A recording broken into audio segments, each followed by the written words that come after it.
भाग जाऊं ये बुद्धि नहीं है उसमें। वो क्या सोचता है, मैं कितना भी रहूंगा मेरे लिए तो सर्वस्व यही है, पेट भी मेरा यही भरेगी और सारी गंदगी को साफ भी यही करेगी, इसके सिवाय मेरा कोई दूसरा नहीं है। इसलिए उनकी गर्दन पकड़ता है, माँ की ही पकड़ रहा है। ठीक इसी तरह से हमारे लिए शिक्षा है, हम दुख पावे तब भी श्यामा श्याम के चरण पकड़ें, सुख पावे तब भी श्यामा श्याम के चरण पकड़ें, बहुत लाभ में भी उनके चरणाम्बुजों में रहें, बहुत हानि में भी हम उनके चरणों में रहें। ये बात यहाँ से हमें शिक्षा को प्राप्त होती है। ये जो देह है, ये देह से भी एक शिक्षा प्राप्त की है। ये जो देह है, ये देह पहले इसका नाम नहीं होता, बिना नाम की होती। क्या हुआ लड़का, क्या हुई लड़की, नाम नहीं, कुछ नहीं। कुछ दिन के बाद में फिर नामकरण हो जाता है। नामकरण होने के बाद फिर विद्यार्थी संज्ञा हो जाती है। विद्यार्थी संज्ञा होते होते एक दिन दूल्हा संज्ञा हो जाती है। दूल्हा दुल्हन, नाम कोई नहीं लेता छोरा छोरी का, दूल्हा दुल्हन कहते हैं। एक दिन ऐसा होता है वो मम्मी पापा बन जाते हैं, एक दिन ऐसा होता है दादी बाबा बन जाते हैं।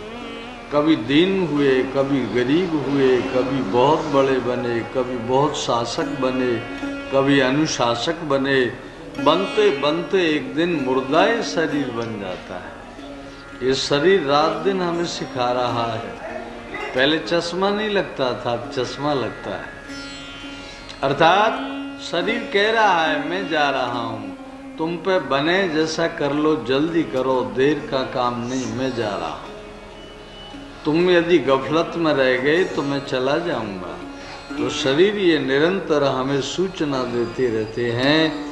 बहुत दिन हो गए, 62-70 वर्ष होते आए हैं, अरे भजन करो, अब कब करोगे, कब ऐसा मौका मिलेगा। तो शरीर ये प्रतिक्षण प्रतिपल अपनी वृद्धि से हमारे लिए निरंतर सिखाते रहते हैं।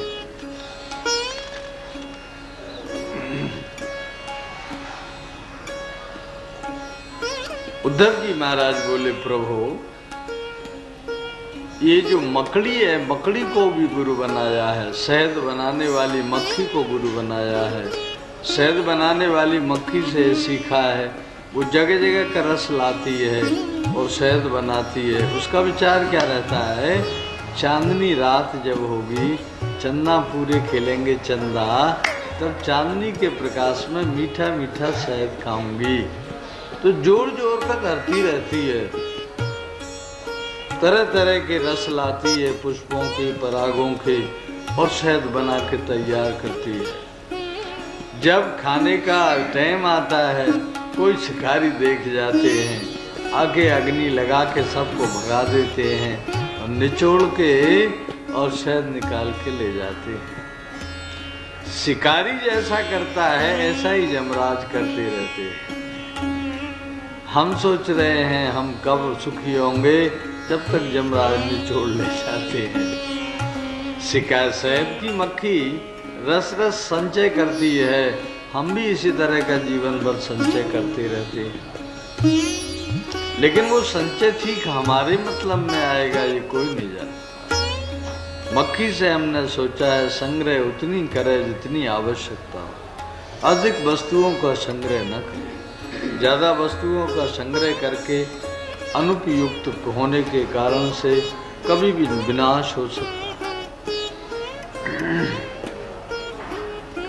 एक मकड़ी होती है, मकड़ी एक जाला बनाती है, कहीं भी मकड़ी जाला बना लेती, ऊंची से ऊंची जगह, बड़ी बड़ी खतरनाक जगह मकड़ी जाला बना लेती है। मकड़ी जो जाला बनाती है और कितने भले 10 किलोमीटर 10 मीटर की जगह में बनावे, वो अगर आप उसको समय देंगे तो उतने जाले को समेट के पेट में रख लेती है। उसका जो जाला बनाने का जो मटेरियल है वो कहीं बाहर से थोड़ी लाती है, वो पूरा का पूरा उसके पास ही होता है। तो चाहे जब उसे जाल को बना देती है और चाहे जब उस जाल को अपने भीतर ले लेती है। इसी तरह से हमारे प्रभु इस जगत जाल को बना देते हैं और फिर चाहे जब उसे भीतर कर लेते हैं। तू मकड़ी सा उगलता है, उसे फिर लील लेता है। समूचा विश्व जो सुनते, सभी का ग्रास तेरा है। दसों दिश तीन लोकों में, चराचर जीव जड़ में तू, चराचर जीव जड़ में तू। बता वह थल मुझे स्वामी, जहाँ नहीं बास तेरा है। बता वह थल मुझे स्वामी, जहाँ नहीं बास तेरा है। इसे उद्धार कर स्वामी, किए विश्वास तेरा है। शरण में आ पड़ा अब तो, प्रभु ये दास तेरा है। मकड़ी जैसे अपने जाले को बाहर करके भीतर कर लेती है, उसी तरह से हमारे जगदाधार प्रभु इस जारे जगत जाल को अपने भीतर रख लेते हैं और जब चाहते हैं तब इसे बाहर भी कर देते हैं। तो जगत जाल के रचयिता हैं और जगत जाल के संगरता हैं। ये मकड़ी की भांति की लीला है। पूर्ण नाभि मकड़ी को एक पेशकत नाम का कीड़ा होता है, कहीं भी कोने में मट्टी का घर बनाता है।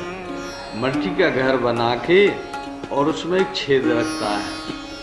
फिर घूमते घूमते कोई पतंगा मिल जाता है उसको छोटा सा, उसे पकड़ लेता है और पकड़ के उस घर में लगा देता है और उसे मट्टी और लगा देता है ऊपर, जिससे वो भाग ना सके।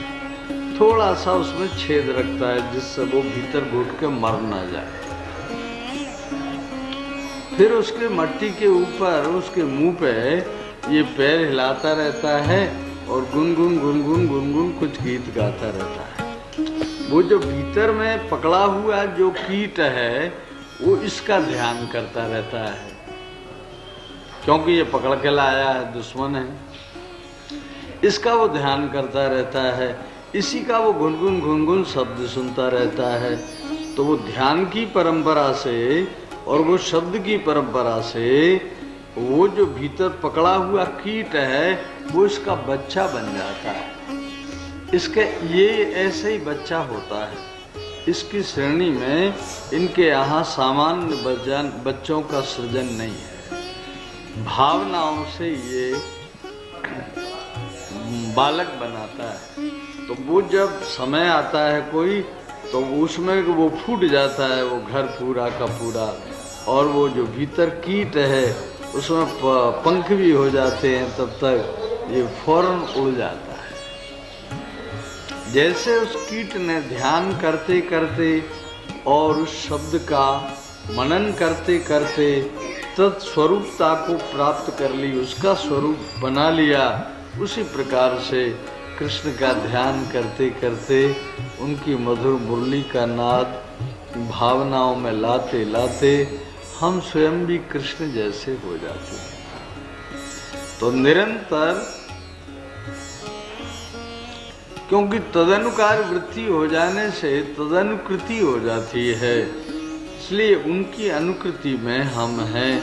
सौभाग्य से वृंदावन है, जमुना जी मिल गई हैं, देह भी मनुष्य का मिल गया है, गुरु जी भी मिल गए, सब कुछ तो मिल गया। न देह माध्यम सुलभम सुदुर्लभम, प्लवम सुकल्पम गुरु कर्णधारम, मयानुकूलेन नवस्वतेरितम, पुमान भवाब्धिम न तरेत सात्मः।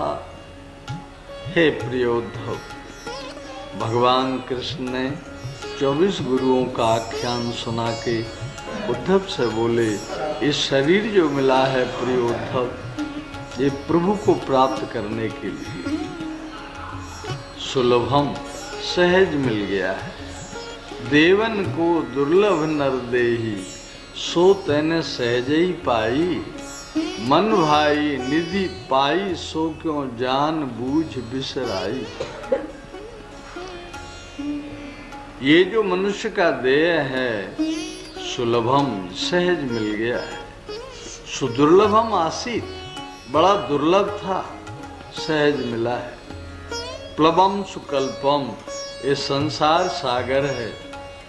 गुरु कर्णधारम, इसमें गुरु जी कर्णधार हैं, मन खेवैया है।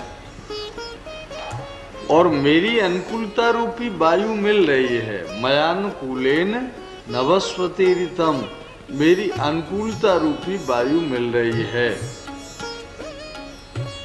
आप समझ रहे होंगे, अनुकूलता की वायु चल रही है निरंतर। आप वायु चल रही है तब तक ये नहीं कह सकते कि परमात्मा हम पर प्रसन्न नहीं है। प्रसन्न नहीं होंगे उस दिन वायु चलना बंद हो जाएगा। राधे राधे। वायु चलती है, श्वास ले रहे हैं, जीवित हैं, इसका अर्थ है हमारे ऊपर लाडली लाल की अपार कृपा है। मयानुकूलेन नवस्वते ऋतम, मेरी अनुकूलता रूपी वायु चलती रहती है। ये सब अच्छे संयोग पाके भी जो मनुष्य पार नहीं उतरना चाहता, भव सागर पार करने का प्रयास नहीं करता, स आत्महा, वो अपने आप का हंता है, अपने आप का हत्यारा है, अपने आप की मार रहा है।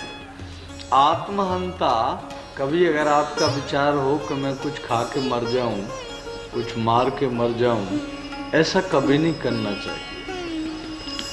जो अपने आप को मारता है वो सारे विश्व को मारने का अपराधी होता है। राधे राधे।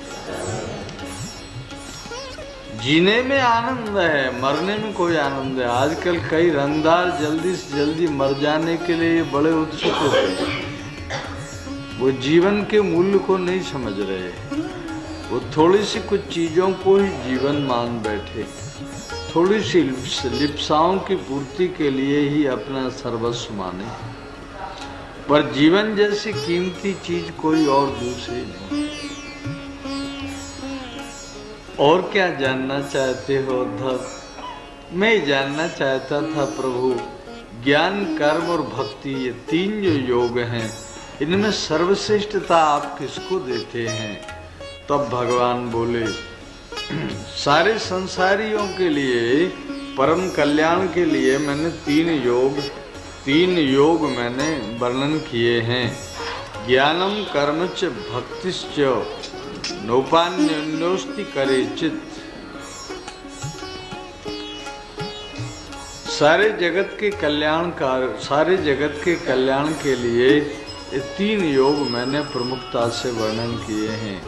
ज्ञान योग ज्ञानियों के लिए है, कर्मयोग कर्मयोगियों के लिए है। कर्मयोग में आते हैं हम सब लोग कर्म में। कर्मयोग कर्मयोग के लिए है। और भक्ति योग सबके लिए है। भक्ति योग में कोई अलग अलग विधाएं नहीं है। एक जगह माता देवहूति भगवान कपिल कह रहे थे, भक्ति योगो बहुविधो मार्गैर भामिनी भाव्यते। भक्ति योग बहुत प्रकार का है।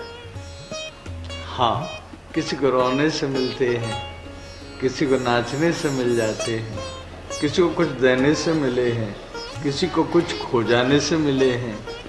ऐसे भक्ति योग की बहुत सी विधाएं हैं। पर सारी विधाओं में भगवान में मन लगाना ही भक्ति योग है। तो कौन मन लगाएगा? बाबा जी लगाएंगे? नहीं, गृहस्थी भी लगा सकते हैं। ब्राह्मण लगाएंगे? नहीं, शूद्र भी लगा सकते हैं। तो कोई पढ़े लिखे लगाएंगे? नहीं, मूर्ख भी लगा सकते हैं। तो भक्ति योग में किसी एक विधान, ऐसी कोई विधा नहीं है कि ये लोग भक्ति कर सकेंगे। क्या कहूँ, गोस्वामी जी ने तो यूँ कही है, भक्ति स्वतंत्र सकल गुण खानी। भक्ति बिल्कुल स्वतंत्र है और गुणी गुण है इसमें, दुर्गुण का कोई नाम नहीं। भक्ति स्वतंत्र शकल गुण खानी, राव भक्त से हरेर महद गुणा। देवता उस दिन कह रहे थे, बोले ये जो भक्ति करते हैं इनको देवता अपने आप सारे सद्गुण प्रदान कर देते हैं। तत्र समासते सुरा, तो देव जिस भक्ति तत्व के हृदय में आने से समस्त गुणों को आप ही भर देते हैं हमारे हृदय में, इसलिए हम सब लोगों को भक्ति की ओर चलना चाहिए। भक्ति में सबसे बड़ी तत्व की बात है उपासना। राधे राधे। हम दूर हैं, वो दूर हैं, हमारी आसन दूर है, उनकी आसन दूर है।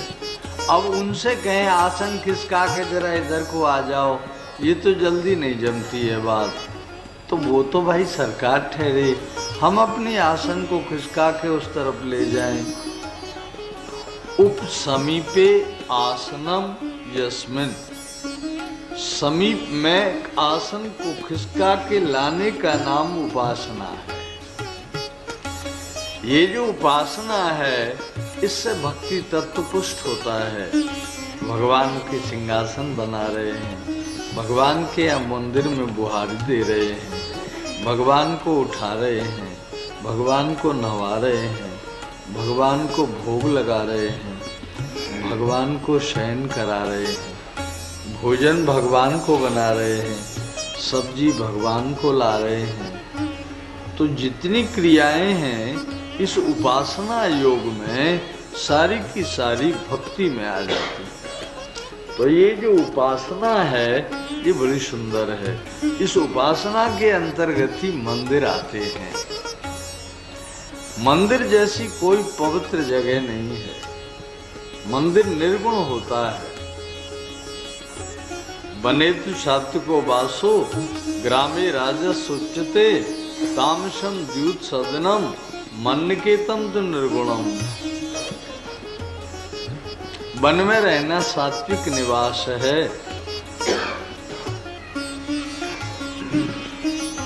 गांव में रहना रजोगुणी निवास है। जहाँ जुआ खेली जाती हो, जहाँ अभक्ष भक्षण अपेय पान किया जाता हो, वहाँ जो रहता है वो तमोगुणी निवास है।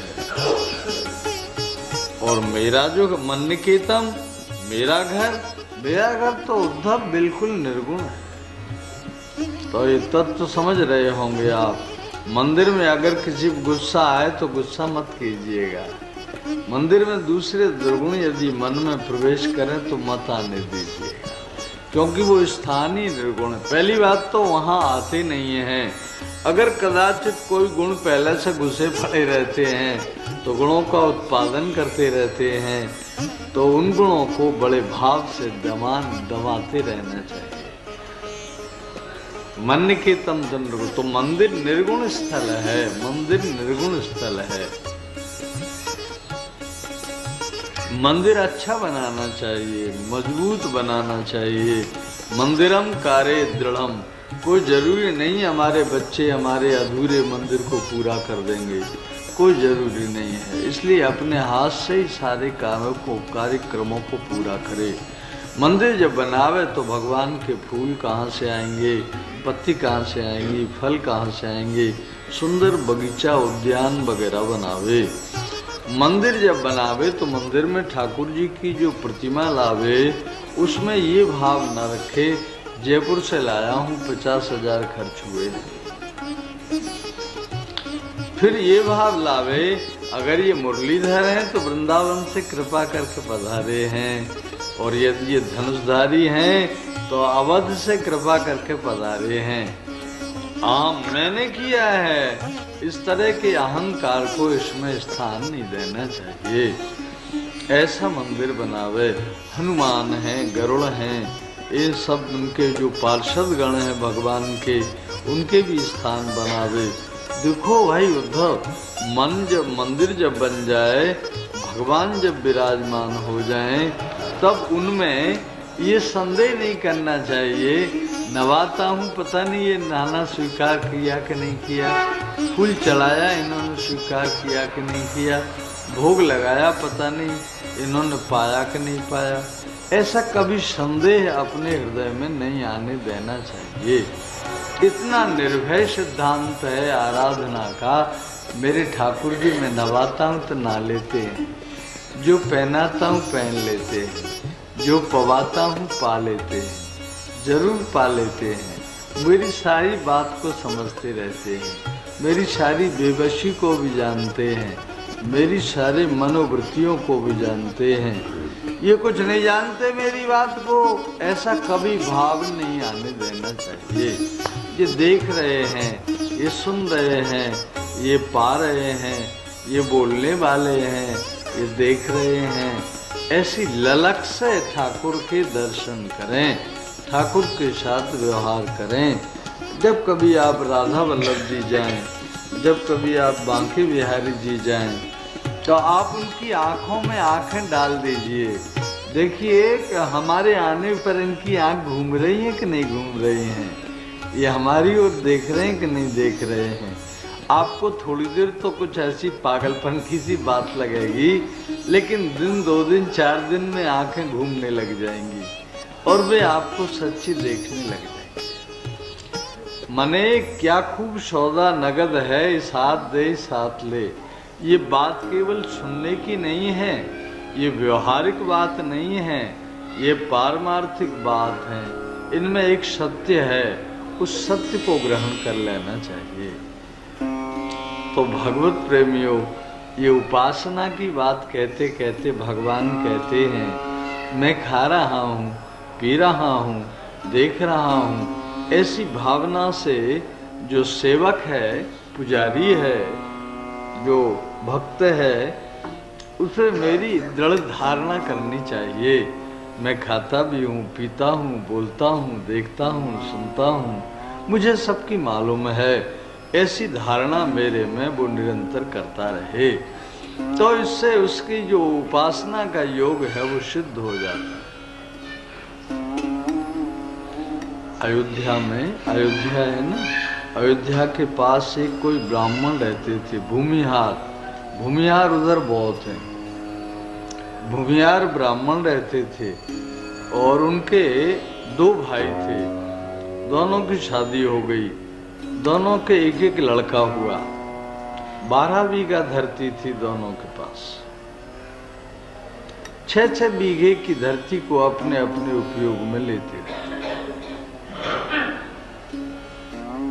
एक पहले कभी कोई ऐसे रोग चलते थे, हैजा, प्लेग, महामारी, तो एक कोई ऐसा रोग आया, उस रोग से बड़ा भाई भी चलता रहा और बड़ी भाभी भी चलती रही। एक लड़का रह गया था चाचा चाची के पास। चाचा चाची का विचार था महामारी पड़ी, अगर ये और मर गया होता तो 12 बीघा पूरी की पूरी धरती हमको हो गई होती। ये दुष्ट कैसे जिंदा रह गया, इसको हम मारें। तो जरा जरा से कसूर पे उसकी पिटाई करते थे, चाचा भी चाची। गांव वाले लोग सब मनोवृत्ति समझते रहते थे। गांव वाले लोग बोले एक दिन, बोले तुम्हें मालूम है एक बात? क्या? ये चाचा चाची जान से मारना चाहते हैं तुम्हारा, तुम जिंदगी चाहो तो भाग जाओ। अच्छा, कहाँ जाऊंगा भाग के? मुझे भागना भी तो नहीं आता। कहीं चला जा, ये पास में अयोध्या, यहीं चला जा। वो चला आया भाग के आया तो ये कनक भवन में पहुंचा। कनक भवन में सरकार की आरती हो रही थी, घंटे घड़ियाल बज रहे थे, बहुत लोग खड़े थे। ये भी खड़ा हो गया, जैसे सब खड़े थे ये भी खड़ा हो गया। सब स्तुति करके प्रणाम किया। प्रणाम करके सब लोग महंत जी को प्रणाम करने गए, ये भी चला गया। प्रणाम करके महंत जी ने नई शकल का लड़का देखा। बोले कहाँ रहते हो? ये अमुक अमुक गांव में रहता हूँ। यहाँ मैं आज भाग के आया हूँ। मेरे पिताजी समाप्त हो गए, मेरी माँ भी समाप्त हो गई। चाचा चाची बड़ी पिटाई करते थे। देखो कैसा मारा है, देखो ये कैसा मारा है। मैं भाग के आया हूँ मरने के डर के मारे। महंत जी बोले नहीं, रो मत, रो मत, रो मत। सबके माँ बाप होते हैं, होते हैं।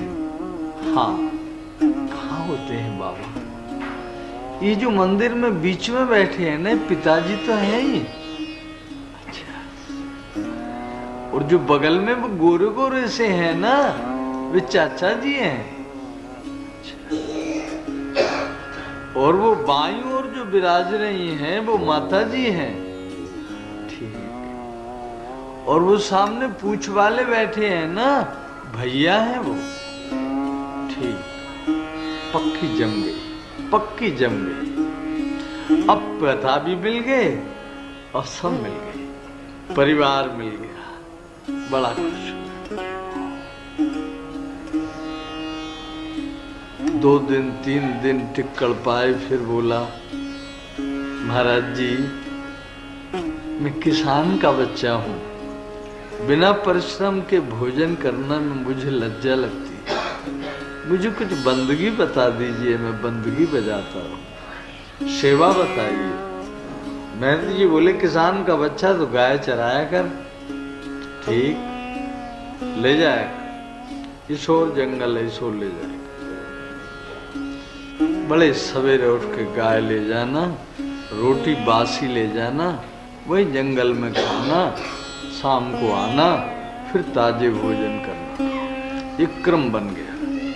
संयोग बस एक दिन एकादशी आ गई, आती रहती है हर 15 दिन के बाद। एकादशी आ गई, लाओ भंडारी जी टिक्कड़ दे दो। अरे आज टिक्कड़ नहीं, एकादशी है। देखिए आप भी एकादशी कर लीजिए, छाया में बैठे रहते हो, हमें तो धूप में गायों के पीछे घूमना पड़ता है, भूख लगती है बड़े जोर से। तो भाई टिक्कड़ तो आज एकादशी की वजह से नहीं है। अच्छा तो आटा दे दीजिए, हम वही बना लेंगे। ठीक है, आटा दे दिया, 2 आलू दे दिए, वही बना लेंगे। वो आटा ले गया, जंगल में जाके गैयों से जब निवृत्ति हुई तो नदी का जल लाया और किसी पत्थर के टुकड़े पर आटा साना और कंडे वंडे बीन के अंगा सेके 4। अंगा सेक के तैयार हुए, आलू भून के तैयार हुए। उसे याद आई उस दिन गुरुजी ने कंठी पहनाई थी, गुरुजी ने कान फूंक के मंत्र दिया था, तब यूं कही थी भोग लगाए बगैर मत पाना। तो अब मैं भोग कहाँ लगाऊं, मंदिर तो दूर है। फिर गुरुजी ने कहते कहते ये भी कहा था तुम जहां भोग लगाओगे राम जी वहीं पाने पहुंच जाते हैं, तो मैं यहीं क्यों ना भोग लगा दूं, वे आएंगे जरूर। तो ये भोग लगाने लगे। राजा राम आओ, घनश्याम आओ, इस दीन का भोग लगा जाओ। राजा राम आओ, घनश्याम आओ, इस दीन का भोग। बहुत देर हो गई गीत गाते, अब तक नहीं आए। नहीं आए तो खिसिया खिसिया के बोलने लगे और झुझला झुझला के बोलने लगे। खा के आप तो सो गए होगे, यहाँ तो भूखे मर रहे हैं, जल्दी आ जाओ ना। राजा राम आओ, घनश्याम आओ, इस दीन का भोग लगा। राम जी आज वहाँ सुनते सुनते चल पड़े सिंहासन से उठ के। सीता जी बोली कहाँ जा रहे हैं नाथ, कहाँ जा रहे हैं आप? बोले बच्चा भगत का भोग लगाने जा रहे हैं। आप अकेले कैसे जाएंगे, मैं भी चलूंगी। तो माता जी संग आ गई। वे देख रहे थे, बोले हाँ तेरी का, माता जी को बेकार ले आए। अरे हम अकेले को बुला रहे थे, यहाँ अंगा तो 4 ही सेके हैं, 2 वो पा जाएंगे, 2 वो पा जाएंगे, हम तो ऐसे ही रह जाएंगे। अकेले बुलाए थे, 2 आ गए, कोई बात नहीं, आने दो। जो आए झट एक स्वाफी बिछा दी, विराजो प्रभु। फिर वे जो अंगा सेके थे वो फोड़ के उन 2 के बीच में लैन कर दी। सीता जी बोले ये क्या है, ये क्या कर रहे हो? बोले माता जी लैन के उधर के 2 आपके हैं, इधर के 2 मेरे हैं। ठीक, पाके और बड़े आनंद से चले गए। 15 दिन बाद फिर एकादशी आ गई। ये एकादशी कोई बात होती थी, क्योंकि और दिन तो बने बनाए टिक्कड़ मिलते थे, भोग लगे लगाए मिलते थे, कोई परेशानी नहीं। फिर एकादशी आई। अब की बार फिर आपने वैसे ही, भंडारी जी राम जी आते हैं, सीता जी आती हैं, थोड़ा आटा ज़्यादा दे दीजिए। देखो राम जी को खाली बिना मीठे का भोग लगाते हैं, गुड़ की डेली भी दे दीजिए। तो वहाँ से सामान ले आए अधिक, फिर यहाँ बनाया, बना के तैयार हुआ, फिर गीत गाया। जो गीत गाया तो राम जी महाराज आए, सीता जी आई। जब चलने लगी तो लक्ष्मण जी बोले मैं भी चलूंगा आज तो। हनुमान जी महाराज बोले मैं ये अकेला यहाँ क्या करूँगा नाथ, मैं भी चलूँगा, सेवक तो साथ चाहिए। तो हनुमान जी भी आ गए। ये देख रहे थे, बोलो हो जब भी आते हैं यूनिट बढ़ा बढ़ा के ला रहे हैं। देखो ना माता जी को ले आए, अब की बार इनको ले आए, इनको भी ले आए। खैर आने दो। जब आए सब बैठ गए तो 8 अंगा बनाए थे आज। 8 के 4 के बीच में रेखा खींच दी। हनुमान जी बोले ये क्या है? बोले उधर की 4 आप सबकी हैं, इधर की 4 मेरी हैं। ठीक, सब ने बड़े अनुराग से भोग लगा के और चलने लगे। तो ये बोले एक बात कहूँ प्रभु, हमको गैया भी चरानी पड़ती हैं और इतने सारे भोजन बनाने में बड़ी परेशानी। तो यदि माता जी थोड़े पहले आके बना लें तो कोई हर्ज है? नहीं कोई। ये चाचा जी कुछ और सब्जी अब्जी की व्यवस्था कर लें तो कोई हर्ज है? नहीं कोई व्यवस्था। ये जो पूंछ वाले भैया हैं ये थोड़ा लकड़ी वकड़ी कंडा वंडा की व्यवस्था करें तो कोई हर्ज है? बोले कोई हर्ज नहीं। प्रभु राजा तो आप ही है ना, सबके सब तो राजा है नहीं। आप कुछ मत कीजिए, आप वृक्ष के नीचे बैठे रहिए। राम जी ने स्वीकार कर लिया। पर एक बात है भाई, नरोत्तम नाम था इनका। नरोत्तम 12 बजे से पहले मत बुलाना, वहां जब राजभोग हो जाएगा तभी हम लोग आ सकेंगे। राजभोग के किवाड़ बंद होने से पहले हम कैसे भी नहीं आएंगे। नहीं महाराज 12 के बाद ही। तो महाराज जब 12 बजे तो ड्यूटी तो लगी गई थी, तो जी आए सब। सीता जी आके भोजन बनाने लगी। लक्ष्मण जी आके कोई तोरई वोरई छीलने लगे। हनुमान जी कोई लकड़ी वकड़ी तोड़ने लगे। इतने अनुराग में भीज गए थे सब के सब। कैसा शुद्ध अनुराग था इसका। सब लोग काम करते करते 4 बजे का समय ध्यान नहीं रहा। 4 बज गए। 4 बजे मंदिर में किवाड़ खुलते थे, ठाकुर जी उठते थे, उत्थान का भोग लगा, उत्थापन का भोग लगा। पुजारी ने किवाड़ खोले, देखा भोग कहाँ लगाऊं, ठाकुर जी तो है नहीं, कोई एक भी नहीं है। सब गए, घबरा गया, क्या हो गया। आज महंत जी के पास, महाराज जी कोई नहीं है ठाकुर जी, सब गए। हनुमान जी कोई नहीं, सब गए। कहाँ गए? पता नहीं कहाँ गए। तुमने ठीक से शयन कराए थे? हाँ महाराज, मैंने ताला भी खोला, ठाकुर जी नहीं थे। कहाँ गए? अब घबरा गए सब, घबराहट हो गई सब पूरे संत मंडल में। भंडारी आए, वो बोले नरोत्तम हर एकादशी को आटो बढ़वा के ले जाए। वो करे है आलू ले जावे, आप तो बहुत सो गुड़ ले गए हो।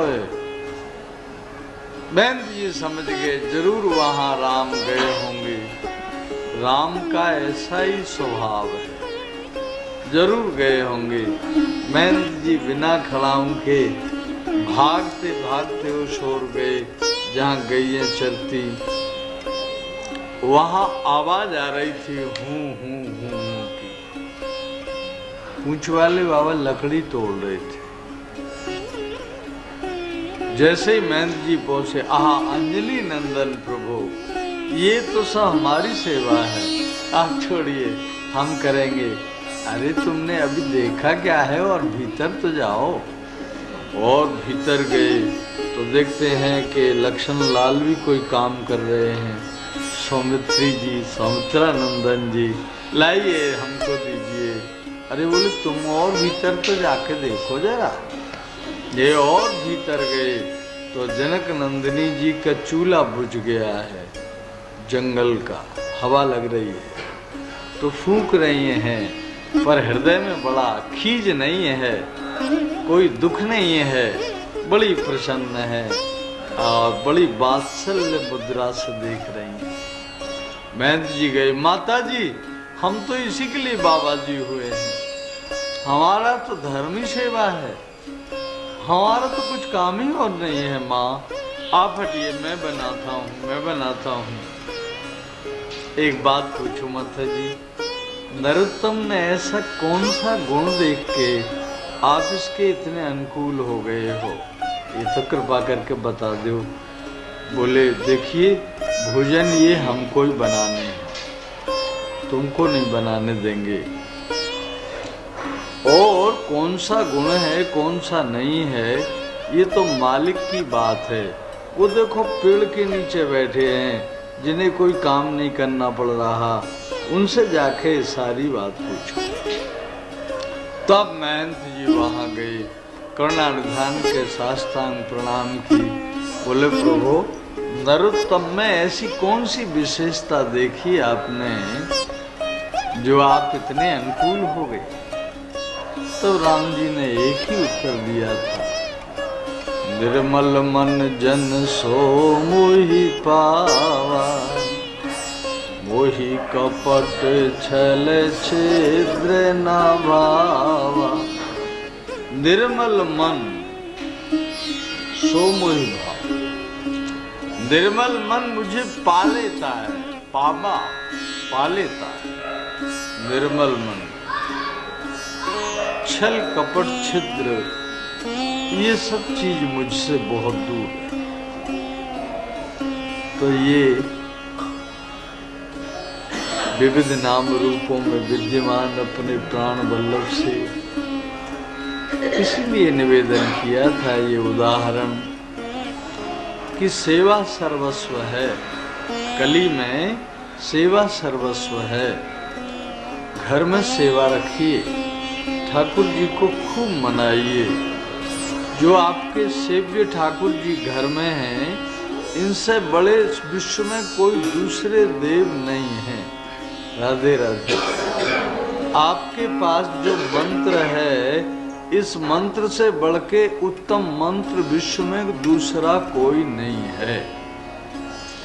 आप जो रोज पाठ करते हैं, उस पाठ से बढ़ के त्रिभुवन में दूसरा कोई पाठ नहीं है।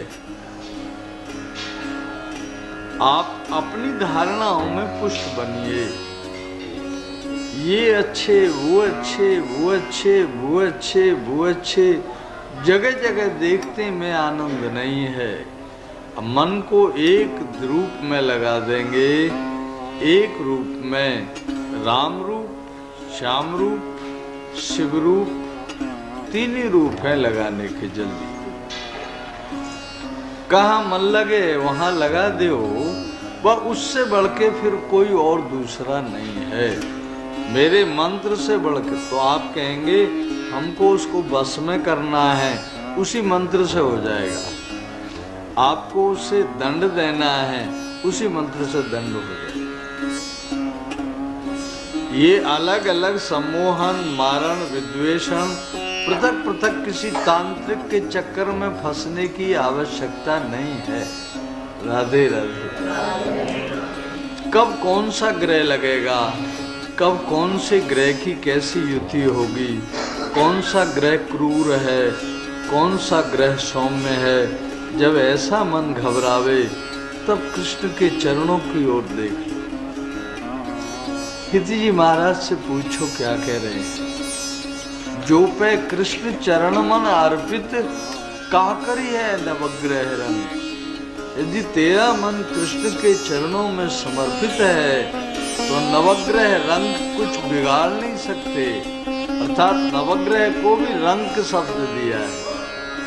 राधे राधे। तो अपने मन को बलवान बना के शिव ठाकुर में चित्त लगाएं। अपना जो मंत्र है उसे पूर्ण मनन का विषय बनाएं। हमारे भीतर जो भगवत साधनाएं हैं उस साधना में, उस साधना से बढ़ के त्रिभुवन में दूसरी कोई चीज नहीं। हमारी उपासना मेरे ठाकुर जी, मेरे गोविंद, मेरे शरणागत वत्सल, ये आनंद है। राधे राधे। ठाकुर जी सब रूप में मिलते हैं। पति चाहिए तो पति होते हैं, पत्नी चाहिए तो पत्नी ही होते हैं। राधे राधे। दक्षिण भारत में एक सखू बाई हुई है, सखू बाई। उनके पति बड़े कठोर थे। संयोग की बात सास भी बड़ी कठोर मिली। दोनों बड़े दुख देते थे। अच्छा, पहले महिलाओं को घर में जितना आटा खर्च होता था घर में ही पीसना पड़ता था। पहले बाजार में कोई फ्लोर मिल नहीं होते थे, तो सखू को घर का सारा आटा पीसना पड़ता था। एक दिन आटा पीस रही थी, आटा पीसते पीसते गोविंद की ध्यान आ गई। गोविंद गीत बन के आ गए। गोविंद गीत गाने लगी। गाती गाती उनकी श्यामल घन की छवि हृदय में आ गई। सखी का मुठिया बंद हो गया, नाच डालना बंद हो गया।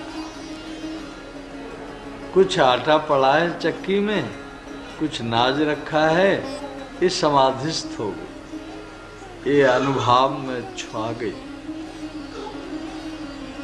प्रभु ने सोची आज इस पर बड़ी मार पड़ेगी।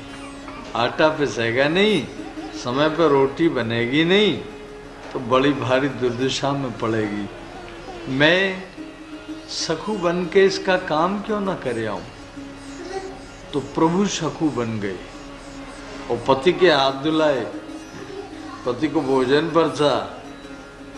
और दिन रोज नखरे मारता था, कभी नमक तेज, कभी मिर्च तेज, कभी ये तेज, रोज अकड़ता भोजन करते में। आज तो बड़ा स्वादिष्ट बना है। माँ है माँ।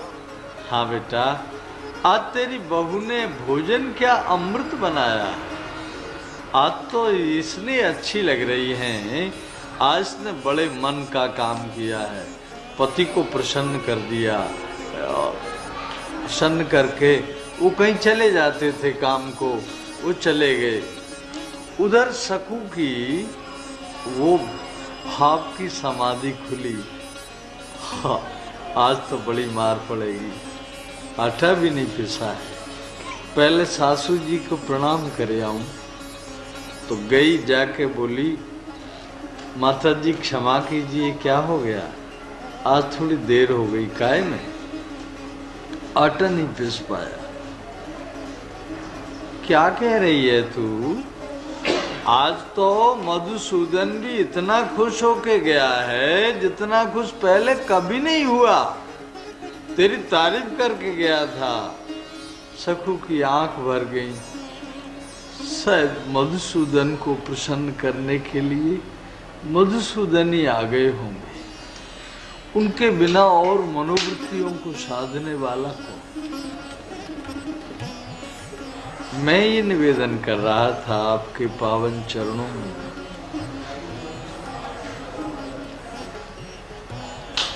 नारी भी बन जाते हैं, पुरुष भी बन जाते हैं, बच्चे भी बन जाते हैं। इसलिए तो हम लोग बड़े खुले दिल से कहते हैं तुमेव सर्वम मम देव देवा, तुम ही सब हो मेरे प्यारे। ये कृष्ण भगवान ने उद्धव जी महाराज के लिए उपासना योग बताया। उपासना योग में हम उनकी तरफ चलें, हम उनकी तरफ चलें जैसे अपने निवास कलकत्ता की ओर चलते हैं, इसी तरह से हम अपने असली निवास भगवत चरणों की ओर चलें।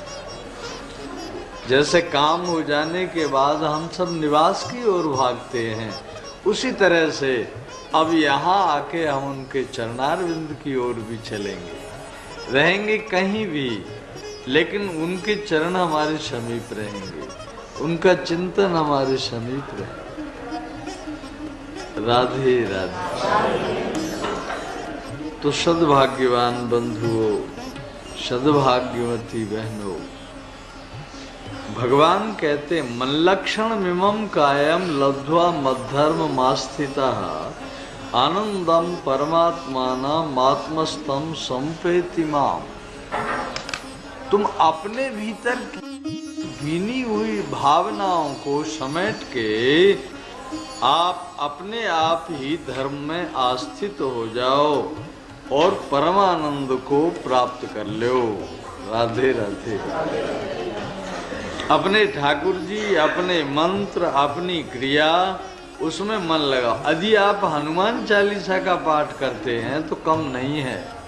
राधे राधे। यदि आप द्वादशाक्षर मंत्र जपते हैं ओम नमो भगवते वासुदेवाय तो कम नहीं है। यदि आप कुंज बिहारी का नाम जपते हैं तो कम नहीं है। राधा वल्लभ लाल का मंत्र लिए हैं तो कम नहीं है। आप यदि श्री कृष्ण शरणम मम लिया है तो कम नहीं है, क्योंकि भगवत प्रीति में द्वैत, अद्वैत, शुद्धाद्वैत या विशिष्ट अद्वैत का कोई मर्म नहीं है। राधे राधे। ये तो वहाँ उनके समझने के लिए दृष्टिकोण है। राधे राधे। नजर देखेगी तो चश्मा काला भी लगा सकते हैं, पीला भी लगा सकते हैं, हरा भी लगा सकते हैं। नजर देखेगी नहीं तो कौन सा चश्मा लगाओ। तो ये नजर बदल लेनी है। सप्ताह का अर्थ है दृष्टिकोण को बदल लेना, मनोविचारों को बदल लेना। भजन नहीं करते तो भजन की ओर चढ़ जाना, बढ़ जाना। मिलते नहीं है, दिखते नहीं है, कब देखने का प्रयास किया है? तुमने कब देखा है? तुमने कब ढूंढा है? मन नहीं लगता है, लगेगा क्यों? जहाँ लगता लगाओगे, लगाते आ रहे हो वहाँ लग रहा है। उनमें कब लगाया था मन? नहीं लगाया था तो अब क्यों लगेगा? आज से लगाना शुरू करो तो लगना शुरू कर देगा। ये मन बड़ा सीधा सच्चा, बड़ा देखता है। मन बहुत खराब नहीं है, मन बहुत अच्छा है। ये इसका चंचल होना भी गुण ही मैं तो मानता हूँ। ये चंचल होता है तभी ये हमारा काम बना देता है। अगर ये चंचल नहीं होता तो कितनी बार ये काम के पास गया, अगर ये काम में ही चिपका रहता तो हम अब तक मर नहीं गए होते। अब कितनी बार क्रोध के पास गया, अगर ये क्रोध के ही पास बैठा रहा होता तो हमारी क्या स्थिति होती। तो इसका चंचल होना ये कोई दुर्गुण नहीं है, इसका चंचल होना गुण है। हम जीवों के लिए ये महान प्रयत्नशील है मन। तो इस मन को बुरा मत बताओ, बहुत अच्छे हैं मन तुम, चलो वृंदावन। झुकी हुई लताओं के नीचे सघन कुंजों के भीतर श्यामा श्याम का अवलोकन करो।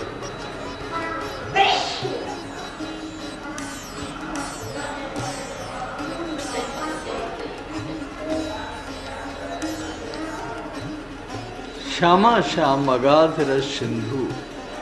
वृंदावन में नित्य हैं, आज हैं कल नहीं परसों नहीं, ऐसा कुछ सदा है, सदा के लिए हैं, नित्य हैं। चंद्र मिटे दिन कर मिटे, मिटे त्रिगुण विस्तार, दृढ़व्रत श्री हरिवंश को मिटे न नित्य विहार। ये नित्य स्वरूप हैं, ऐसे ही देखत रहो, जन्म सुफल कर मानो, प्यारे की भांति भांति के प्यारे, जुगल किशोरे जानो। छिन्न टरो पल होहु नहीं तोत, रहो एक ही तानो, श्री हरिदास के स्वामी श्यामा, कुंज बिहारी रनमन रानो रनमन रानो। अरे सुन, आज इन दोन पैबल जाइए, आज इन दोन पैबल जाइए, क्यों रोम रोम सो छवि वर्षत है, निर्खत नैन अघइये, आज इन दोन पैबल जाइए, आज इन दोन पैबल जाइए। नारायण या गौर श्याम को ये निकुंज बसाइए। राधे राधे। नारायण या गौर श्याम को ये निकुंज बसाइए। वही बात है, आनंदम परमात्मानम आत्मस्थम समुपैतिमा। जो अपने भीतर समझ बैठा है और जो बाहर जो प्रगट सेवा, ये प्रगट सेवा कहलाती है। तो जो बाहर प्रगट सेवा है, कभी जब हाथ पैर बिल्कुल चलना बंद कर देते हैं या लकुआ जी आ जाते हैं, कभी बुढ़ापे में लकुआ जी आके मार जाएं, सबरा शरीर अकड़ जाए, तो ये तो काम नहीं करेंगे। लेकिन सेवा करते करते जो हृदय में इनको बैठा लिए हैं, वो एक बात है। तो नारायण या गौर श्याम को ये निकुंज बसाइए। तो बांके बिहारी जी का रोज दर्शन करके कभी ऐसा भी समय आ सकता है जब हम वहाँ नहीं जा पाएंगे, तो उन्हें रोज रोज देख देख के अपने हृदय में सिंहासन पे विराजमान कर लेना चाहिए। और विराजमान करके जब हम प्लेन में चलें और कहीं प्लेन एक्सीडेंट की स्थिति में आ जाए, तो तुरंत वहाँ कुंज बिहारी का स्मरण करेंगे, तो वे हृदय में रहेंगे। वे तुरंत कोई व्यवस्था बना लेते, तुरंत।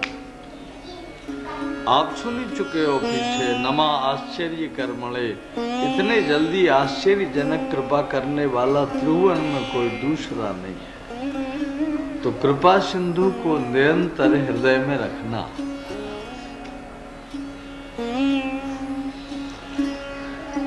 कमाने को बहुत कमाइए, पर धन का बड़ा सही उपयोग कीजिए, क्योंकि धन की जो वो धाराएं हैं, उनके लिए एक आख्यान कहते हैं।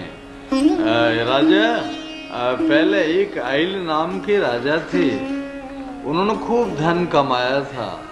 इसी तरह एक अवंतिका में भिक्षु रहते थे, वेद का स्वाध्याय करते थे, निरंतर प्रणव का जप करते रहते थे, लेकिन धन के बड़े लोभी थे। खूब धन कमाया। कभी नारी कहती थी एक साड़ी हमको ले आ दो ना, तो वो कहती सुन, साड़ी आएगी 200 रुपये में, 200 रुपये तू रख ले, खर्च मत कर। लड़का कहता मुझे भी कपड़े चाहिए पापा जी, तो कहते 100 रुपये के आएंगे ना, ले 100 रुपये तू रख ले, खर्च मत कर। किसी के मन की नहीं होने दी उसने, अपने धन को कमा कमा के इकट्ठा करता रहा, किसी के मन की बात नहीं सुनी। वे सब के सब लोग गुस्सा हो गए। जब इसको लकुआ मार गया बुढ़ापे में, इसके कुछ काम नहीं हो रहा था, तो लड़के भी सोच रहे थे, पत्नी भी सोच रही थी, अब तो ये कमाने के मतलब के नहीं है, अगर ये मर जाते तो कितना अच्छा रहता। अब ये कुछ कमा तो सकते ही नहीं है, चल लेते हैं किसी तरह लंगड़े से, अगर ये मर गए होते तो कितना अच्छा होता। देखो उसी ने जोड़ के धरा है कमाने खाने को, अब वो नहीं कमा रहा है, तो अब कैसी निराशा छा गई। एक दिन किसी बात पे इनने घर से निकाल दिया, पत्नी ने धक्का दे दिया, लड़के भी धक्का दे के निकाल रहे थे। आज ये घर से निकल के चल दिया। देखो मैं इस धन को सब कुछ समझ रहा था, ये धन मेरा कैसा शत्रु बन गया है। देखो मेरे अपने थे, सबके सब पराये हो गए हैं। देखो भाई तुम लोग ध्यान रखना, धन कमाने में, धन संग्रह रखने में, धन के खर्च करने में बड़ी अच्छी बुद्धि रखना। मेरी बड़ी गलती हो गई है। ये 3 तरह से धन का उपयोग होता है। दानम भोगो नाश, तिस्रो गतयो भवन्ति वित्तस्य, यो न ददाति न भुंक्ते तस्य तृतीया गतिर्भवति। दान भोग और नाश, या तो धन का दान कर देना उत्तम होता है, दान नहीं करें तो फिर खुद भोग लेना अच्छा है, और भोग भी नहीं होता तो नाश हो जाता है। तो दान भोग और नाश ये 3 क्रियाएं हैं। जो देता भी नहीं है, भोगता भी नहीं है, तो तीसरी क्रिया किसी तरह उसका विनाश हो जाता है। इसलिए वो आधी धोती तो पहन रखी थी उनने, आधी धोती ओढ़ रखी थी, फटी हुई थी धोती नीचे भी ऊपर भी। एक बांस लिए था, अच्छी लठिया किसी ने छोड़ी नहीं, बच्चों ने छीन ली। फटी सी एक बांस की कबंची लिए थे सहारे के लिए। बच्चे हल्ला मचाते आ रहे थे, पागल आयो पागल आयो पागल आयो, पत्थर मार रहे थे, गालियां दे रहे थे, थूक रहे थे और लघु शंका कर रहे थे। पर ये किसी को कुछ कह नहीं रहा था। ये कह रहा था ये पत्थर ये हाथ में लगा है, हाथ का देवता इंद्र है, ये पत्थर की चोट इंद्र को लगेगी, मुझे क्या है। कितना ज्ञानी हो गया। इन्होंने मेरी आंख में मार दी है। आंख का देवता इसका सूर्य है, इसका चंद्र है, तो सूर्य इसका जवाब देंगे, मैं जवाब देने वाला कौन। इतना शांत हो गया, इतना व्यवस्थित हो गया। जब तक धन में रहा तब तक ये बुद्धि नहीं आई। जब वो उसकी बुद्धि को पकड़ने वाले मूल कारणों का विनाश हुआ, तब इसको चेतना आई और इसको ये ज्ञान आया कि यहाँ कोई ले नहीं रहा, कोई दे नहीं रहा, ये सब खेला कुंज बिहारी का है। कुंज बिहारी खेलते रहते हैं, ये सब लीला उनकी है, और क्या है, और कुछ भी नहीं है, शुद्ध। तो सद्भाग्यवान बंधुओं, परम भागवतो, भगवत जनों, भगवान कृष्ण के मुखारविंद से इतने अमृतमय वचनों को सुन के उद्धव जी महाराज ने चरणों में प्रणाम किया। उद्धव जी महाराज बोले, आपने मेरे अंधेरे हृदय में ज्ञान के दीपक के प्रकाश से मेरे हृदय में छुप छुपी हुई चीजों को स्पष्ट कर दिया है। बत्ती चली जाती है तो यहीं की चीज यहीं नहीं दिखती है। तो बत्ती कोई चीज लाके थोड़ी रखती है, जो चीज जहाँ रखी वहीं रखी रहती है। बत्ती गई तो सब चीज गई, सब चीज गई। तो चीज कोई गई थोड़ी होती है, सब वहीं की वहीं होती है, पर आलोकन नहीं होता उसका। तो वो प्रकाश क्या करता है, जो बत्ती आई सब चीज वहीं की वहीं दिख गई। तो प्रकाश ने लाके कोई चीज नहीं रखी, अंधकार ने कोई चीज हरण नहीं की है। तो ये क्या है, ये अपने आप ही स्वतः होते रहते हैं। तो जब प्रकाश होता है तो हृदय के सारे अंधकार दूर हो जाते हैं। मेरा हृदय प्रकाशित हो गया, उद्धव कहते हैं। मैं प्रणाम करता हूँ। भगवान बोले, मेरे द्वारा सुनी हुई इन अमृतमयी बातों को चाहे जिसको मत बता देना, ऐसे को बताना जो गुरु चरणों में पूर्ण निष्ठा रखता हो, ऐसे को बताना जो अपने प्राप्त हुई हुई बातों को बड़े हृदय से, बड़ी तन्मयता से धारण कर सके मन में। अच्छा उद्धव, इसी को सुनाना जिसके मन में वैराग्य आ रहा होवे। इसको सुनाना जिसको मुझसे मिलने की लालसा लग रही हो। ऐसे को न सुना देना, चाहे जहाँ मत फैला देना, धूल में मत मिला देना। मेरी इन बातों को बड़े हृदय में कीमती की तरह से रखना। हरिवंश जी कहते ये तो हृदय की मणि है, मणि। हृदय संपुट सन मनिरनाहा, ये हमारे हृदय की मणि है। जो ज्ञान की बातें, भगवत प्रीति की बातें, भगवत मिलन की बातें, ये मणि हैं। इन मणियों से अपने हृदय को निरंतर प्रकाशित रखेंगे। ऐसे सुखदेव जी भगवान बोले, उद्धव तुम यहाँ से चले जाओ। गच्छोद्धव मयादिष्टो बदरी आश्रम ममाश्रमम, तुम बद्री का आश्रम चले जाओ, मेरा घर है वो। मद आश्रमम, मेरा आश्रम है, तुम वहाँ चले जाओ। तत्र मत्पाद तीर्थो दे स्नाम्योक्यम न सनई शुचि, मेरे चरणों से निकले हुए गंगा जल से तुम परम पवित्र होते रहो, तुम बड़े सुखी हो।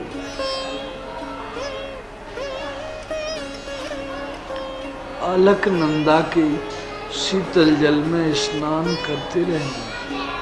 ज्ञान विज्ञान संयुता, ज्ञान विज्ञान संयुता। ज्ञान क्या? मैं उनका दास। विज्ञान का? अब कैसे उनकी दासता को स्वीकार करूं?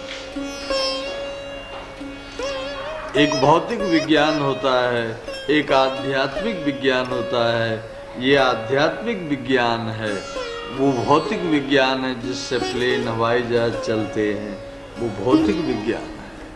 तो ये जो आध्यात्मिक विज्ञान है भाइयों बहनों, वो भौतिक विज्ञान की विविध चेष्टाएं हैं, लेकिन आध्यात्मिक विज्ञान से शून्य भी नहीं होना चाहिए। तो मेरे ज्ञान विज्ञान को तुम अपने पास रखोगे ना, तो तुम्हें कुछ भी व्यापेगा नहीं। ठंडे शीतल जल भी तुमको बुरे नहीं लगेंगे, वहाँ के कंदमूल फल के भोजन भी तुम्हें बहुत स्वादिष्ट लगेंगे, क्योंकि मेरा विज्ञान तुम्हारे भीतर होगा। विज्ञान में बहुत बड़ी शक्ति है। उद्धव जी महाराज चलने लगे प्रणाम करके। इतना ज्ञान दिया है पर आंखों से आंसू टपक पड़े। अरे अरे उद्धव उद्धव, मैंने तुम्हें कितना समझाया, क्या समझाया नाथ, आपको छोड़ने में कलेजा फट रहा, हृदय विदीर्ण हो। उद्धव जी महाराज प्रणाम किए, उत्तर दिशा की ओर चले। सुनो, द्वारका वालों से कहते जाना जल्दी से जल्दी नगरी को खाली कर दें। मेरे त्यागने के बाद में ये नगरी को भी समुद्रे प्लाविष्यति, समुद्र में डूब जाने वाली है। जो आज्ञा कहते गए उद्धव चले गए।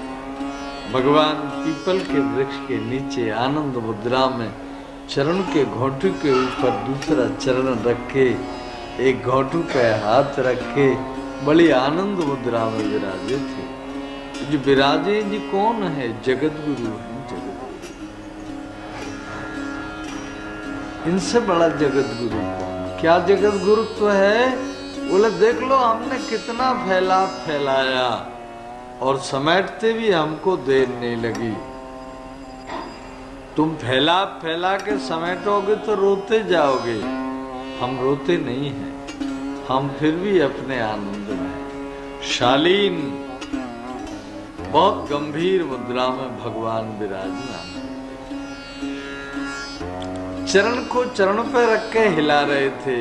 जरा नाम के व्याध ने हिलते हुए मृग के मस्तक को जान के तान के बाण मारा वो बाण भगवान के तल में लगा। फिर शिकार पकड़ने को जल्दी आया, संभालने को आकर देखा चतुर्भुजम रूपम, द्वारकाधीश के 4 भुजाएं हैं। राधे राधे। ब्रजे दुविजम द्वारवत्याम चतुर्भुजा, ब्रज में जब कृष्ण रहते हैं तो 2 भुजा होती हैं। वे कृष्ण जब द्वारका में जाते हैं तो चतुर्भुज होते हैं। आज चतुर्भुज रूप को देख के जरा कहने लगे मैंने अनजान में कर दिया था, अजानता कृतवदम पापे न मधुसूदना, मैं पापी हूँ, मैंने पाप में अनजान में ऐसा किया। भगवान मुस्कुरा उठे, ना ना है काम इश्क तो ही में, ये तो मेरे मन की बात की है तुमने कोई अपने मन की बात नहीं की, मेरे मन की सी मनमानी की है, मनौती की है। एक काम करो, देखो विमान आ गया है मेरे यहाँ से, उस विमान में बैठो और तुम जाओ, यही सुकृति नाम पदम, बड़े बड़े सुकृति जन जहाँ जाते हैं वहाँ तुम जाओ। वो हत्यारा आघात करने वाला, उस पर भी राग द्वेष नहीं है। ये कितना निराट स्वरूप है। जाओ तुम सुकृति नाम पदम, बड़े बड़े सुकृतियों की जगह पे चले जाओ। ये उसमें बैठे और जरा प्रभु से पहले जा रहा है। भगवान के श्री अंग में से तुरंत एक दिव्य बिजली सी प्रकट हुई, सौदामनी, घने सौदामनी था, जैसे बिजली मेघमालाओं से प्रकट होती है और मेघमालाओं में मिल जाती है, उसी प्रकार से भगवान के श्री अंग का दिव्य तेज आकाश मंडल में विलीन हो गया। देह नहीं मिली, देह मिलती तो हम इसको मृत्यु कहते। राधे राधे। इसे मृत्यु नहीं कहेंगे, ये प्रकट हुए थे इसलिए अंतर ध्यान हो गए। जो प्रकट होते हैं वो अंतर ध्यान होते हैं। यहाँ अग्नि तो नहीं है, और यदि माचिस की सीख रगड़ेंगे तो अग्नि है। ये अग्नि कहाँ से आई है? इसमें से पैदा हुई है, न इधर से न इधर से न इधर से। फूंक मारी बुझ गई तो अग्नि कहाँ गई? यहीं के यहीं अंतर ध्यान हो गई। जाती तो देखी नहीं, यहीं रहती है, जला क्यों नहीं रही है? बोले प्रकट नहीं है। प्रकट कैसे होगी? अनल प्रकट चंदन ते होई, अतिशय रगर करे जो कोई। तो ये जैसे अग्नि का प्रकट होना अंतर ध्यान होना है, उसी तरह से उन भगवत तत्व का प्रकट होना अंतर ध्यान होना है। ये अपने धाम में चले गए। इनका धाम कौन सा है? श्री वृंदावन धाम ही इनका धाम है। वाह! वृंदावनम परित्यज्य पादमेकम न गच्छति। वृंदावन इनका धाम है, यहाँ जरूर रहते हैं। ढूंढ फिरे त्रैलोक्य में बसत कहूँ ध्रुव नाही, प्रेम रूप दो माधुरे बसत निकुंजन माँ। वृंदाटवी प्रकट मनमत कोट मूर्ते, रानंद कंद। वृंदाटवी में वो तत्व स्पष्ट है, इसलिए नित्य धाम वृंदावन है। तो वृंदावन भी कीर्तनीय है। जैसे कृष्ण का नाम लिया जाता है वैसे वृंदावन का भी कीर्तन।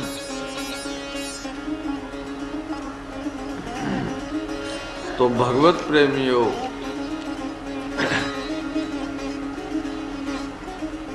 जहाँ प्रभु विराजे थे वहाँ थोड़े से फूल मिले थे और अंतर ध्यान। भगवान हैं कहाँ? धाम में। ये धाम कौन सा है? ये आपका जो कलेजा है ना, हृदय, इस हृदय में रहते हैं हमेशा। इनका नित्य धाम आपका हृदय है, आपके हृदय में सदा रहते हैं।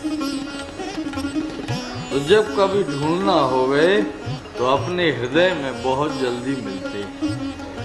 इनका नित्य धाम हृदय और प्रगट धाम श्री वृंदावन सिद्ध। हे राजा परीक्षित, मैंने तुम्हें भगवान के रुचिर अवतारों की कथा सुनाई।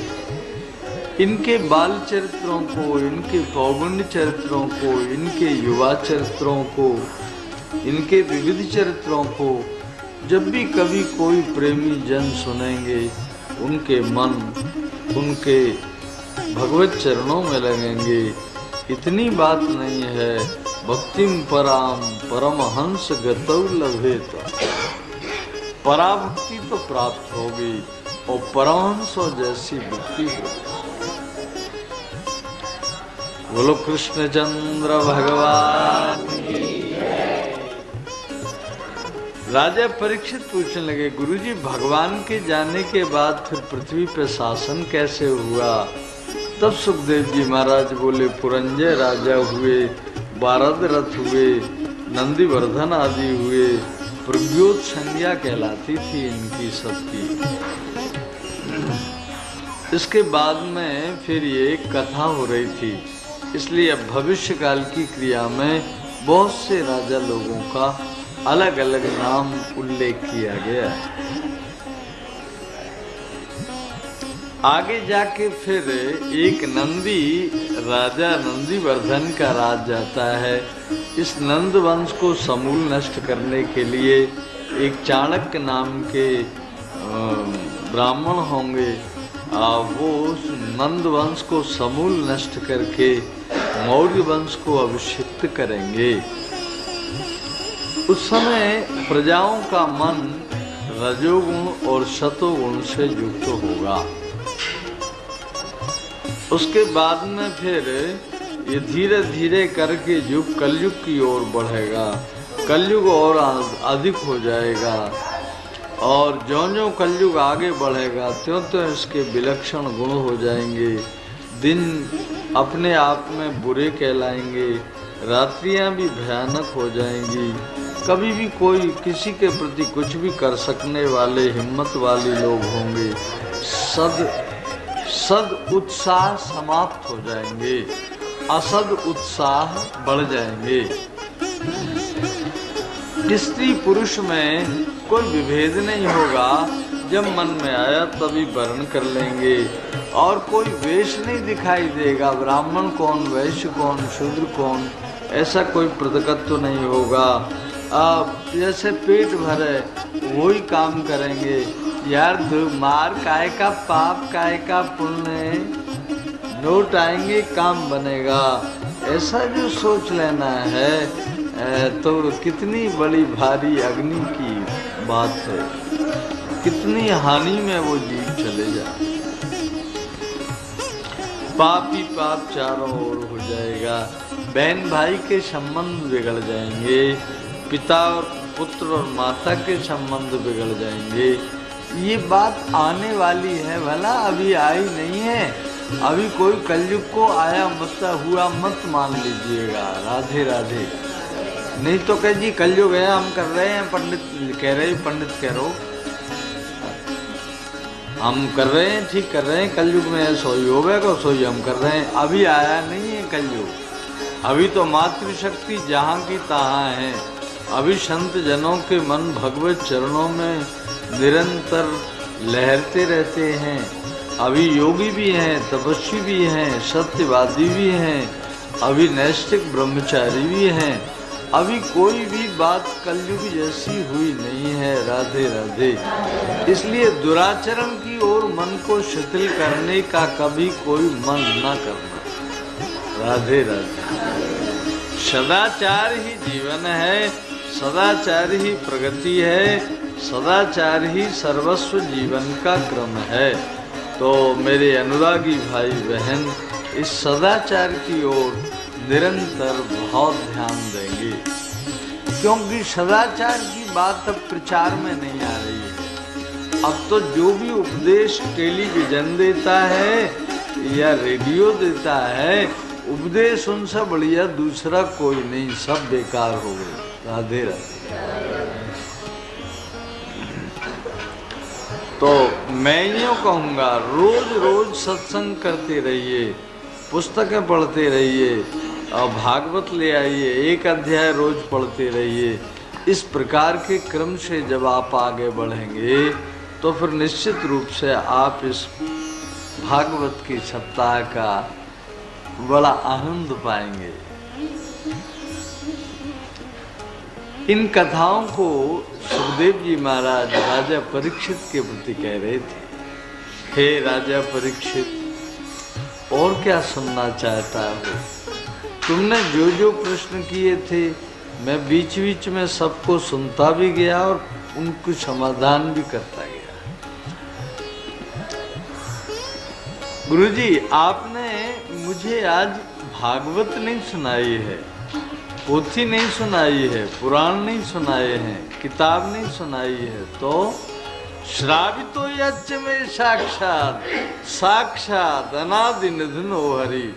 आपने मुझे आज साक्षात अनादि निधन हरि सुनाया।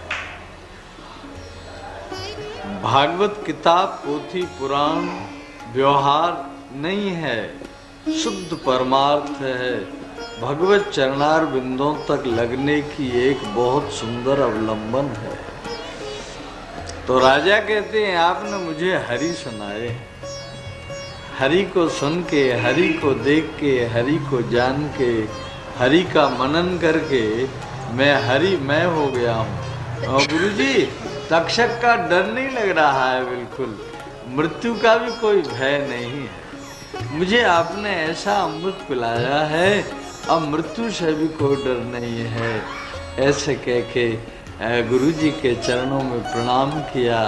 राजा परीक्षित गंगा जल लाए, सुखदेव जी महाराज के चरण धुलाए, फिर उस चरणामृत को लिया और फिर राजा ने बड़े विधि विधान से श्री सुखदेव जी महाराज की राजोपचार से पूजा की।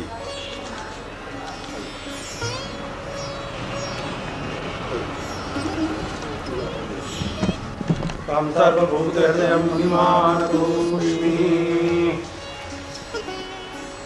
ओम भद्रं कर्णेभिः शृणुयाम देवा, भद्रं पश्येमाक्षभिर्यजत्राः स्थिरैरङ्गैः पुष्पवाक्वं तत्तनुभिर्वसेमहि देवहितं जदायुः।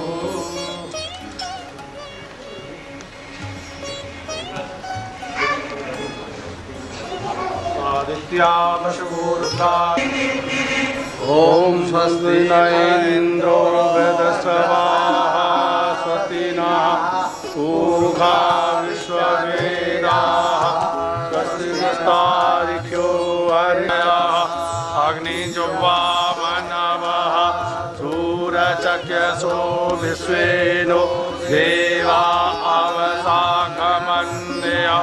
भद्रं कर्णेभिः शृणुयाम देव, भद्रं पश्येमाक्षभिर्यजत्राः स्थिरैरङ्गैः तुष्टुवाग्वं तत्तनुभिर्वसेमहि देवहितं जदायुः। भवन्ति मानो मद्यानि शतायुर्वन्तो। वचन के अनुसार आसन पर बैठे, पूर्व की ओर अग्रभाग किए, कुशा की आसन पर बैठे। जो ध्यान बताया था गुरुजी ने सारा अपने ध्यान में लाए और ध्यान में लाके अपने मन को कृष्ण में लग चुप्त कर दिए। तक्षक नाग आए, उन्होंने दंश मारा, इनके अंग से ज्योति निकली, आकाश में लीन हो गई। थोड़ी देर में विमान आए, विमान में परीक्षित बैठे, बड़े अनुराग से भागवत का ध्यान हो रहा था, विमान से जा रहे थे। श्री कृष्ण गोविंद हरे मुरारी, हे नाथ नारायण वासुदेव। श्री कृष्ण गोविंद हरे मुरारी, हे नाथ नारायण वासुदेव। श्रीमान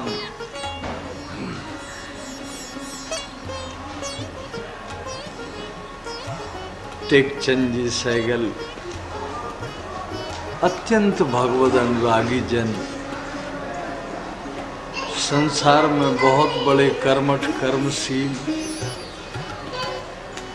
निरंतर प्रयत्न में लगे रहने, अनेकों ऐसी बातें बड़े स्पष्टवादी, दोष गुण के पारखी, सद असद को पहचानने वाले वृंदावन धाम में बड़ी निष्ठा हुई, पति पत्नी सहित पधारे। यहाँ अनेकों पारमार्थिक क्रियाकलापों को वृंदावन वासी जनों की सेवा में समर्पित किया। अस्पताल जैसे कामों को, देने लेने जैसे कामों को उन्होंने अपने जीवन में बड़े सद का आश्रय ग्रहण किया। राधा वल्लभ लाल के पावन मृदुल पाद पद्मों में उनका ऐसा मन लगता था, बड़े लग के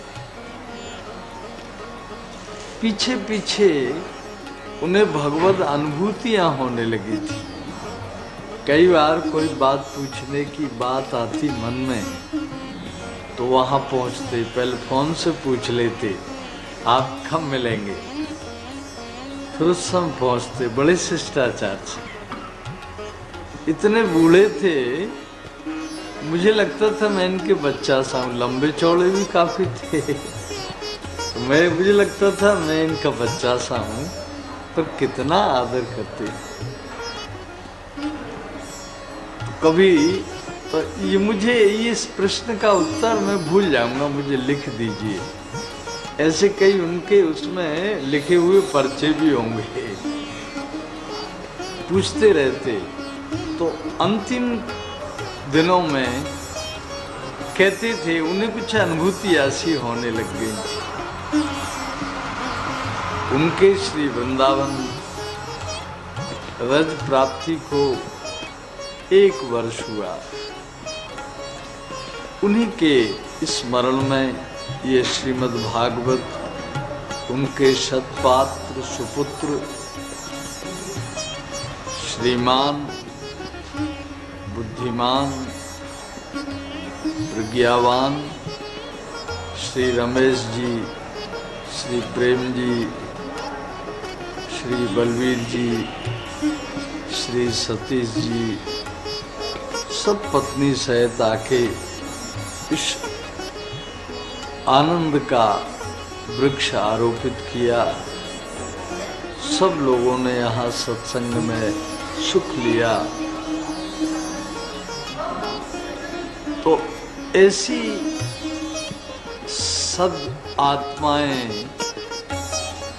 सद मार्ग के लिए प्रेरित करती रहती। ये सब भाई भी उन्हीं की तरह से बड़े सरल, सभी प्रकार से सुसंपन्न, सौहार्द से, परस्पर एक दूसरे के सहयोग से, मंतव्य से बड़े छोटों का सम्मान करें, छोटे बड़ों का सम्मान करें। बड़े जो छोटों का सम्मान करेंगे उसमें प्यार प्रीति होती है।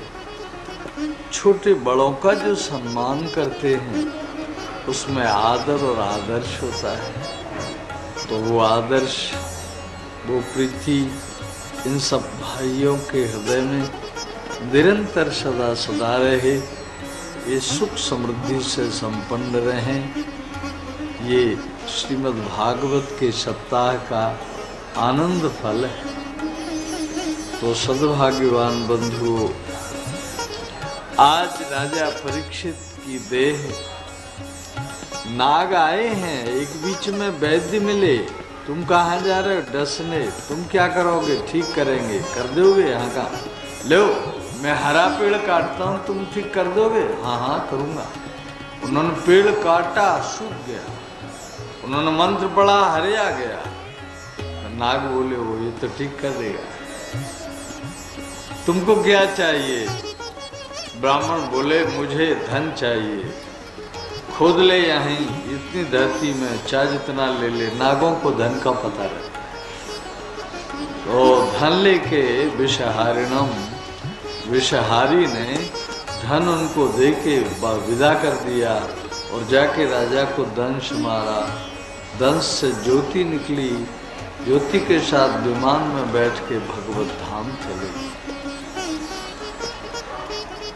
इनके जो पुत्र थे जन्मेजय, उन्होंने फिर यज्ञ किया।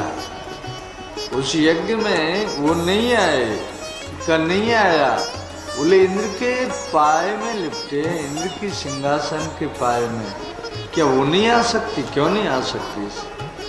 तो इंद्र के सहित सिंहासन चल पड़ी, बड़ा अनर्थ हो जाता।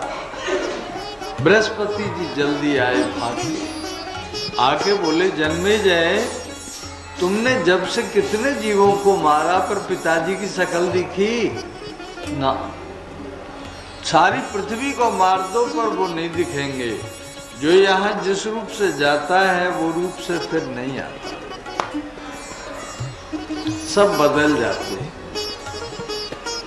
अब तो अच्छा ये है, तुम्हारे पिता कितने अच्छे थे, उस पिता की पद्धति के अनुसार तुम्हें इस यज्ञ को यहीं समाप्त करना चाहिए। तुम्हारे पिता तो भगवत चरणों में है। ये तो धन शंस की बात तो पिछली है, ये तो भगवत चरणों में है।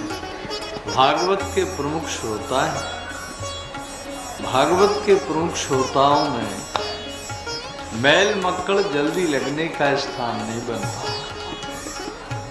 ये कथा ऋषि कह रहे थे नैमिषारण्य क्षेत्र में। ऋषियों से सूत ये बोले, तुमने जो जो बात हमसे प्रथम स्कंद में पूछी थी वो हमने तुम्हें बताई। अब और क्या चाहते? मार्कंडेय सुनना चाहते। मृगंड के पुत्र मार्कंडेय पुष्पवाहा नदी के तट पर रहते थे। बड़े तपस्वी, जितेंद्रीय, सत्यवादी थे। एक दिन महादेव पार्वती जी निकल के आए थे। इनकी उस शालीन वृत्ति, शांत वृत्ति को देख के पार्वती जी बोली, ब्रह्मचारी के आश्रम में चलो। चलो, चले आए। ब्रह्मचारी जी बोले, बड़ी खूब पूजा करी मार्कंडेय।